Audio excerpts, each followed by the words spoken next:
छत्तीसगढ़ के बस्तर में आज प्रधानमंत्री मोदी ने विशाल जनसभा को संबोधित किया। इस दौरान प्रधानमंत्री मोदी ने जहां भारत सरकार द्वारा चलाई जा रही योजनाओं की जानकारी दी, वहीं मोदी इस दौरान कांग्रेस पर बरसते नजर आए। छत्तीसगढ़ में भाजपा के चुनावी अभियान को मजबूती देने प्रधानमंत्री नरेंद्र मोदी ने सोमवार को बस्तर में विशाल रैली को संबोधित किया। इस दौरान प्रधानमंत्री मोदी ने कहा कि आने वाले 5 साल भी मुफ्त राशन की योजना चलती रहेगी ताकि गरीबों का पैसा बचता रहे। इसके साथ ही प्रधानमंत्री नरेंद्र मोदी ने चुनावी मंच से कहा कि छत्तीसगढ़ की जनता ने हमेशा भारतीय जनता पार्टी को भरपूर आशीर्वाद दिया है। इस दौरान प्रधानमंत्री ने कहा कि हमारी सरकार की सबसे बड़ी प्राथमिकता गरीब के कल्याण की रही है। अपने संबोधन में प्रधानमंत्री नरेंद्र मोदी ने कहा कि रामनवमी बहुत दूर नहीं है। इस बार अयोध्या में हमारे रामलला टेंट में नहीं बल्कि भव्य मंदिर में दर्शन देने वाले हैं।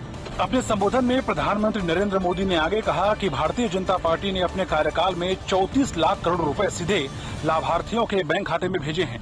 हमने सरकार से 1 रुपए भेजे तो पूरे 100 पैसे गरीब के खाते में जमा हो गए।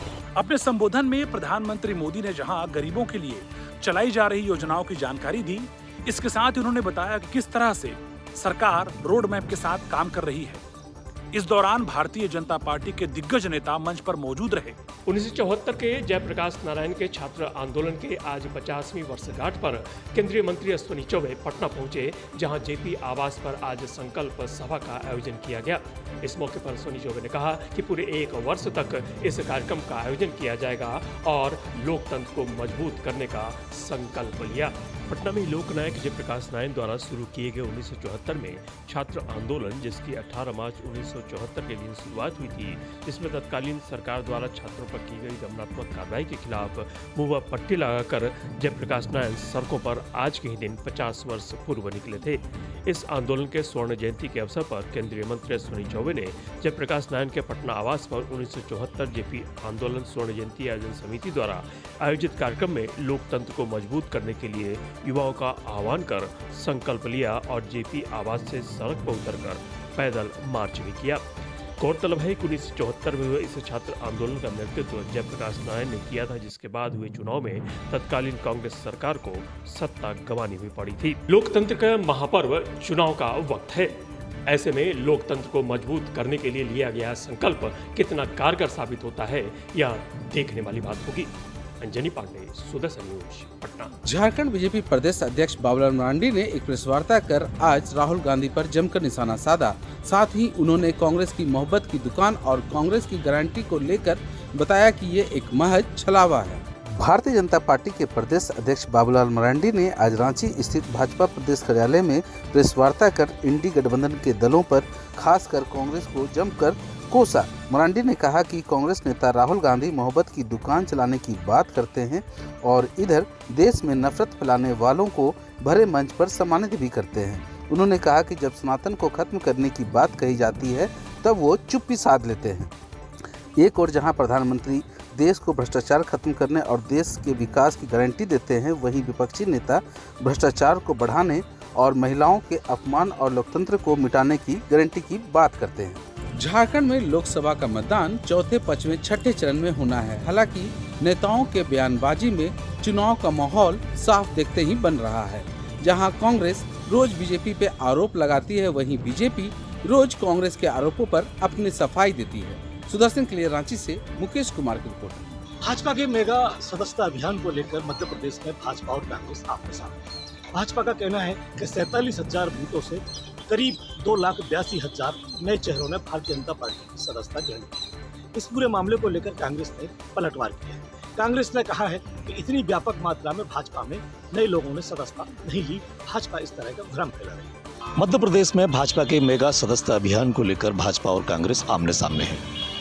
भाजपा ने कहा है कि 47,000 बूथों से 2,82,000 नए लोग भाजपा में शामिल हुए हैं। इस पूरे मामले को लेकर कांग्रेस ने पलटवार किया है। कांग्रेस ने कहा है कि यह मिथक है, इतनी ज़्यादा संख्या में लोगों ने भाजपा की सदस्यता नहीं ली।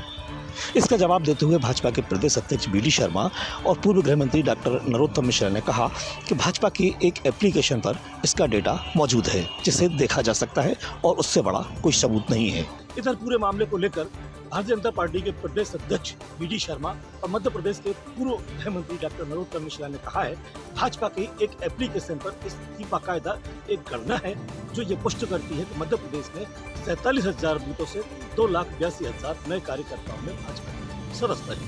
रामस्वरूप शर्मा, सुदर्शन न्यूज। दुरुपयोग का आरोप लगाते हुए टीएमसी के 10 सदस्यीय प्रतिनिधि मंडल ने सोमवार को दिल्ली में चुनाव आयोग की पूर्ण पीठ से मुलाकात की। जो आयोग के समक्ष अपनी शिकायतें और मांगे रखने के बाद बाहर आकर वे धरने पर बैठ गए। टीएमसी सांसदों ने 24 घंटे धरने पर बैठने का ऐलान भी किया है। कुछ मिनट बाद दिल्ली पुलिस धरना खत्म करने वहां पहुंच गई। दिल्ली पुलिस ने चुनाव आयोग कार्यालय के बाहर धरने पर बैठे तृणमूल नेताओं को हिरासत में ले लिया। तृणमूल सांसद डोला सेन ने इसी पर कहा कि हमने चुनाव आयोग से एएनआई, सीबीआई, ईडी और इनकम टैक्स के प्रमुख को बदलने की अपील की है और इसी मांग को लेकर हम 24 घंटे शांतिपूर्ण धरने पर बैठे थे। तृणमूल सांसद डोला सेन ने कहा कि पीएम मोदी और अमित शाह सोचते हैं कि एएनआई, सीबीआई और ईडी और इनकम टैक्स सब उनके खिलौने हैं। हम यह नहीं मानते। हमने चुनाव आयोग से सिफारिश की है कि एएनआई, सीबीआई और ईडी और इनकम टैक्स के प्रमुख को जल्द से जल्द बदले। कैमरा पर्सन राजीव मंडल के साथ मैं संगीता झा, कोलकाता। राजस्थान की सभी 25 लोकसभा सीटों पर लगातार समीकरण बन रहे हैं और बिगड़ रहे हैं, लेकिन इसी दौरान सबसे ज्यादा ड्रामा यहाँ पर डूंगरपुर और बांसवाड़ा जो लोकसभा सीट है वहाँ देखने को मिल रहा है। दरअसल इसी सिलसिले में जो कांग्रेस के प्रत्याशी थे या फिर उम्मीदवार थे, उनको पार्टी ने 6 साल के लिए निलंबित कर दिया है। दरअसल इस निलंबन की वजह बना उनका नामांकन वापस नहीं लेना। जाहिर है कि बीएपी यानी भारतीय आदिवासी पार्टी के साथ कांग्रेस ने अपने गठबंधन की घोषणा कर दी थी, बावजूद उसके उनके उम्मीदवार ने वहां पर अपना नामांकन विड्रॉ नहीं किया। बरखास्त से पहले ही पार्टी डामोर को चुनाव चिन्ह दे चुकी थी।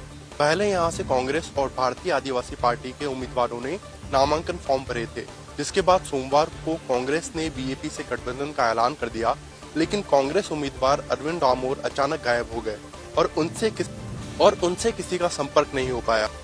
बहरहाल इस ड्रामे के बाद अब नामांकन जो वापस नहीं लिया है, उसके बाद से ही अब भले ही पार्टी उनका प्रचार नहीं करे, लेकिन बावजूद उसके वो मैदान में डटे रहेंगे।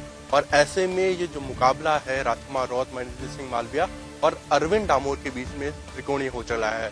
अब देखना होगा कि चुनावी नतीजे क्या रहते हैं। कैमरा पर्सन ऋषभ के साथ जयपुर से सुदर्शन न्यूज के लिए नतांश पटेल।